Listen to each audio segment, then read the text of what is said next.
بسم اللہ الرحمن الرحیم. ناظرین کشمیر ڈیجیٹل کے ساتھ میں ہوں آپ کا میزبان غلام رضا کاظمی. آج ہم ایشوز پہ بات کریں گے. سب سے امپورٹنٹ ایشو اس وقت اسٹیٹ کے اندر جو ہے وہ یوتھ کے ایشوز اور مسائل ہیں. اس پر ہم نے دعوت دی ہے اپنے اسٹوڈیو میں محترمہ لاریب سفیر صاحبہ جو یوتھ ایکٹیوسٹ ہیں اور آزاد جموں کشمیر یونیورسٹی میں گارڈین کی بانی صدر بھی رہ چکی ہیں. لاریب صاحبہ پروگرام میں خوش آمدید. سب سے پہلا سوال، آزاد کشمیر میں نوجوانوں کے ایشوز کیا ہیں؟ آزاد کشمیر میں اگر ہم دیکھا جائے تو نوجوانوں کا جو سب سے بڑا مسئلہ ہے وہ یہ ہے کہ ہمارے نوجوان کے پاس وہ اسکل سیٹ نہیں ہے جو اس کو گلوبلی جو مارکیٹ ہے اس کے اندر وہ یوٹیلائز کر سکے.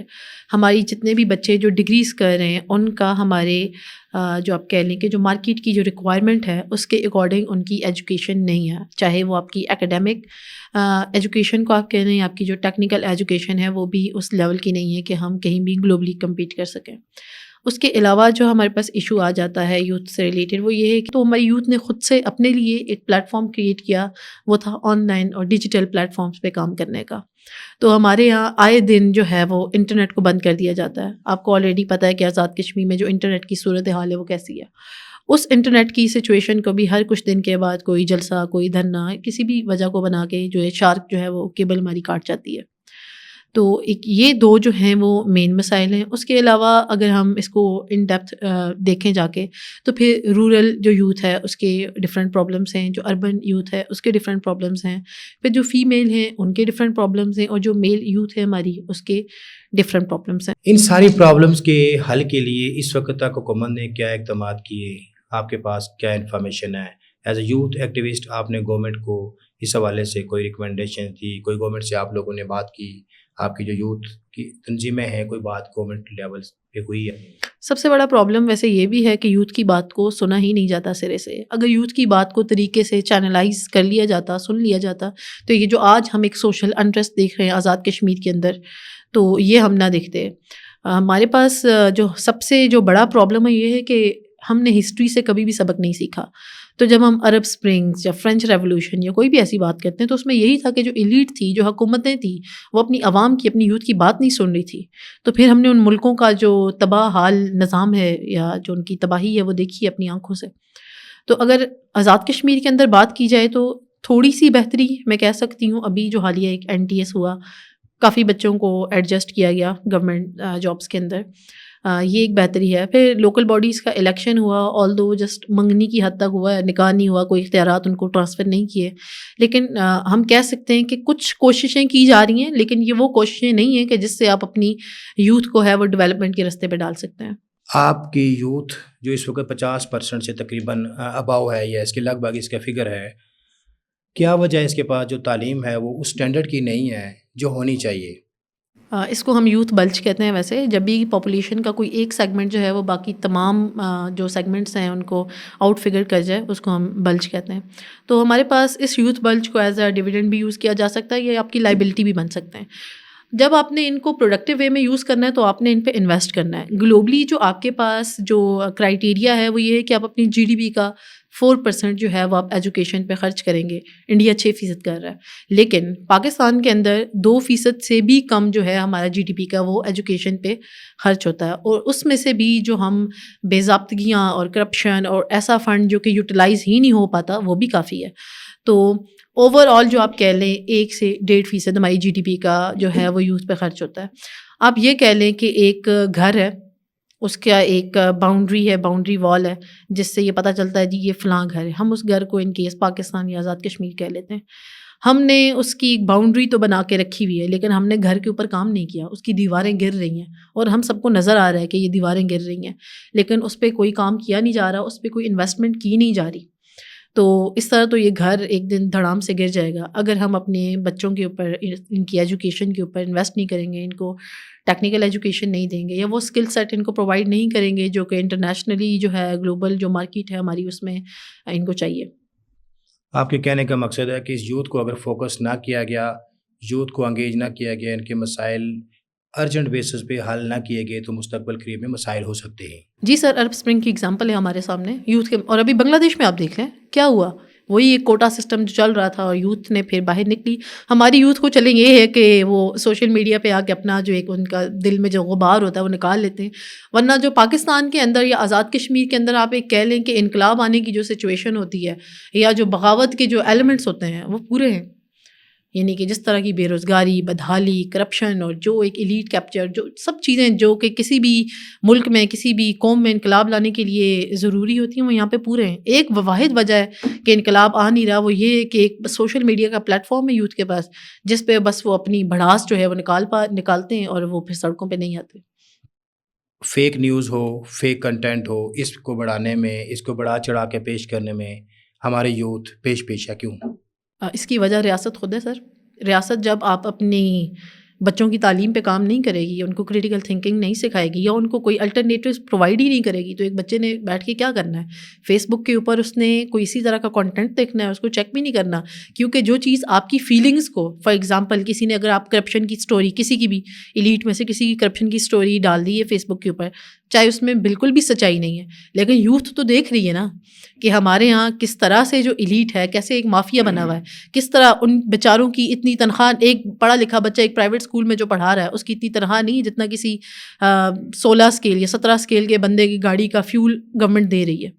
تو جب بچے اس طرح کی چیز دیکھیں گے, یوتھ دیکھے گی, تو وہ تو آپ فیک نیوز ان کے سامنے جس طرح کی بھی آئے گی وہ فیل کریں گے ہاں کہ بھائی یہ ہماری بات ہو رہی ہے, کرپشن کی ہے تو ضروری کی ہی ہوگی, تو پھر وہ اس کو چیک کرنے کی بھی کوشش نہیں کرتا. تو اس میں ریاست کی بھی بہت ذمہ داری ہے اور یوتھ کی کچھ حد تک ہے, لیکن ریاست جب تک پہلا اسٹیپ نہیں لے گی تو یوتھ جو ہے وہ نہیں آ کے اس چیز کو ایڈریس کرے گی خود سے. آپ کے کہنے کا مقصد کہ آزاد کشمیر حکومت کو فوری طور پہ نوجوانوں کے لیے عملی طور پہ کوئی نہ کوئی اقدامات کرنے پڑیں گے, آپ کے کہنے کا مقصد یہی ہے. اچھا یہ بتائیں مجھے کہ اس وقت ایک رپورٹ کے مطابق 45,000 سے زائد اسکالرشپ سالانہ پاکستان اور آزاد کشمیر میں آتی ہے. آزاد کشمیر کا نوجوان سوشل میڈیا پہ فیک کنٹینٹ تو بڑھا سکتا ہے, فیک کنٹینٹ کو پھیلانے میں پیش تو ہو سکتا ہے, ان اسکالرشپس کی طرف کیوں توجہ نہیں دیتا؟ اسکالرشپس جہاں پہ آتی ہیں پہلے تو ان کی ذمہ داری بنتی ہے کہ وہ نوجوانوں کو آگاہ کریں. یونیورسٹی کے اندر اگر ٹیچرز ہیں وہ جا کے بتائیں, ایڈمن بلاک کوئی سیمینار ارینج کرے, کوئی ورک شاپس ارینج کریں کہ بچوں کو بتایا جائے. لیکن یہاں پہ کیا ہے, جس جاننے والے کا کوئی بچہ یونیورسٹی میں پڑھ رہا ہے, کسی کالج میں پڑھ رہا ہے, وہ اس اسکالرشپ کا ذکر صرف اسی بچے سے کرتے ہیں تاکہ ان کا بچہ اس کمپٹیشن سے ہی باہر نکل جائے, اس کو کمپیٹ ہی نہ کرنا پڑے, وہ اکیلا ہی ہو اور وہی سلیکٹ ہو جائے.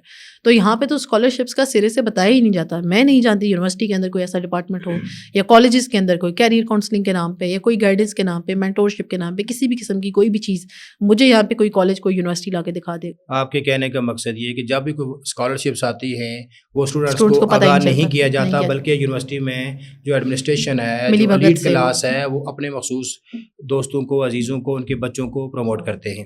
وہ کون کون سے ممالک ہیں جو اس وقت اسکالرشپس دے رہے ہیں؟ ہمارے پاس جو 45,000 کا جو فگر ہے اس سے تھوڑا اوپر نیچے بھی ہو سکتا ہے, لیکن اس میں جو ہمارے پاس ہے گلوبل نارتھ کے کنٹریز ہیں جو اسکالرشپ دے رہے ہیں, اس کے علاوہ گلف کنٹریز بھی آگے آ چکے ہیں. ابھی میں ریسنٹلی دیکھ رہی تھی سعودی عربیہ نے بہت سی اسکالرشپس اناؤنس کی ہیں, چائنا آپ کے لیے بہت سی اسکالرشپس اناؤنس کر رہا ہے. ہاں وہ تو گلوبل نارتھ میں آ گیا نا, USA, UK, کینیڈا, جاپان, یہ سارے تو کر ہی رہے ہیں, لیکن میں گلف کنٹریز کی بات کریں کہ جن کو ہم جنرلی گلوبل نارتھ میں انکلوڈ نہیں کرتے, وہ بھی اب آپ کے لیے اسکالرشپ اناؤنس کریں, کیونکہ اب دنیا گلوبلائزڈ ولیج ہے اور لوگ چاہتے ہیں کہ ان کے ملک میں لوگ آئیں اور وہاں سے بیٹھ جائیں اور ایکسپوئر ملے سب کو. پوری دنیا کے اندر جو ہے وہ نوجوانوں کے لیے یوتھ لون پروگرام ہوتے ہیں اور یوتھ کے لیے ان کی اسٹڈی کے لیے لون پروگرامز ہوتے ہیں. آزاد کشمیر میں کچھ نہیں.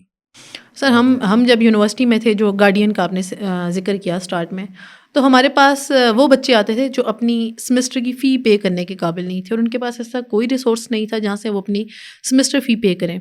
تو ہماری تنظیم نے جتنا ہم کر سکتے تھے ہم نے کیا ہے, لیکن آف کورس سارے بچوں کے ایشوز ایڈریس نہیں ہو سکتے. تو ہم نے تو یونیورسٹی کے اندر بارہا لوگوں سے پوچھا کہ کوئی اسکالرشپ ایسے بچوں کے لیے جن کے گارڈینس اس قابل نہیں ہیں کہ ان کی فی پے کر سکیں, ان کو اچھی ایجوکیشن پرووائڈ کر سکیں. یہ تو وہ بچے ہیں یونیورسٹی میں آگے کہ یہ ایسے بچے ہیں جو یونیورسٹی کی طرف آتے ہی نہیں ہیں کیونکہ سرے سے ان کے پاس ریسورسز ہوتے ہی نہیں ہیں.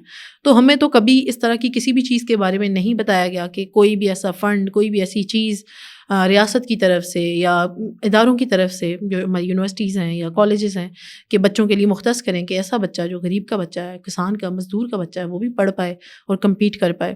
ہمارے یہاں نا دراصل تعلیم کے ایک وہ 3 نظام بنے ہوئے اور سب پیرالل میں چل رہے ہیں ایک ہی ملک کے اندر. تو پھر وہ ایسے ہی ایک جو چیز ہے وہ آگے چل رہی ہے، ایلیٹ کیپچر جس کو ہم کہتے ہیں. 1% بچہ ہے جس کو اچھی تعلیم مل رہی ہے، جو ہم کہہ سکتے ہیں کہ گلوبلی جو اسٹینڈرڈز ہیں ان کے ساتھ الائن کر رہی ہے. وہ آ جاتا ہے جی ہمارا وہ بچہ جو او لیولز اور اے لیولز اور پھر اسی طرح کی یونیورسٹیز میں، گنی چنی پاکستان میں 6-7 یونیورسٹیز ہیں اچھی، تو ان کے آپ بچوں کی تعداد کاؤنٹ کریں آپ کو 1% سے کم ملے گی. پھر جو باقی آ جاتی ہے یوتھ کے لیے بڑا کام کیا آپ نے. ہمارے اس پروگرام کے توسط سے یوتھ کو کیا پیغام دینا چاہیں گے؟ یوتھ کے لیے یہ پیغام ہے کہ وہ ریلائی نہ کریں اپنی گورنمنٹس پہ یا اپنے جو ایک ٹریڈیشنل جو ادارے ہیں ان کے اوپر. بہت سے آن لائن پلیٹ فارمس ہیں، اگر ان کو لگتا ہے ان کو کوئی بیسک کانسیپٹس میں کہیں پرابلم رہ گیا یوٹیوب کے اوپر جائیں چیزیں دیکھیں.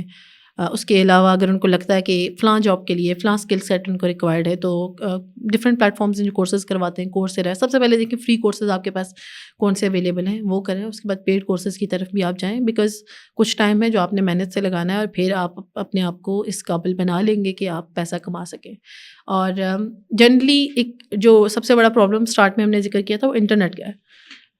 ایک رپورٹ کے مطابق آزاد کشمیر کی یوتھ جو ہے وہ انٹرنیٹ پہ سب سے زیادہ ٹائم اسپینڈ کرتی ہے موبائل فون کے اوپر. اس میں ایسے ہے کہ جو 2 منٹ کی ویڈیو ہوتی ہے وہ دیکھنے کے لیے ان کو 20 منٹ درکار ہیں. ایسی ہماری انٹرنیٹ کی سچویشن ہے. تو اس کنڈیشن کے اندر اگر ہم اپنے بچے کو مطلب ایک تو گورنمنٹ نے کچھ نہیں کیا، جو بچوں نے خود اپنے لیے کچھ پلیٹ فارمز بنائے یعنی کہ آن لائن ارن کرنا اسٹارٹ کیا، ریاست نے وہ بھی چھین لیا ان سے. آئے دن ہمارے پاس انٹرنیٹ پھر بند ہو جاتا ہے. ساری سچویشن ہے، کئی لوگوں کی جابس ہم نے دیکھا ہے، کئی بچوں کی مایوس ہو گئے ہیں. اب ملک سے وہ باہر ڈنکی لگا کے بھی جانے کو تیار ہیں، چاہے ان میں اس میں جان جا رہی ہے ان کی. ناظرین، یہ تھی لاریب سفیر صاحبہ جو یوتھ ایکٹیوسٹ ہے. ان کا کہنا تھا کہ آزاد کشمیر میں یوتھ کے مسائل آئے روز بڑھتے جا رہے ہیں. حکومت آزاد کشمیر کو ہنگامی بنیادوں پر اس خطرناک صورتحال کو کنٹرول کرنا چاہیے. ان کے بعد ان کا یہ بھی کہنا تھا کہ آزاد کشمیر کا نوجوان جو پاکستان اور آزاد کشمیر کے لیے 45,000 سے زائد کی اسکالرشپس اینولی آتی ہیں اس سے بے خبر ہے. اس کی جو مین ذمہ دار اتھارٹیز ہیں وہ ہیں یونیورسٹیز کی اتھارٹیز ہیں. تو اپنے میزبان غلام رضا کاظمی کو دیجیے اجازت. اللہ نگہبان.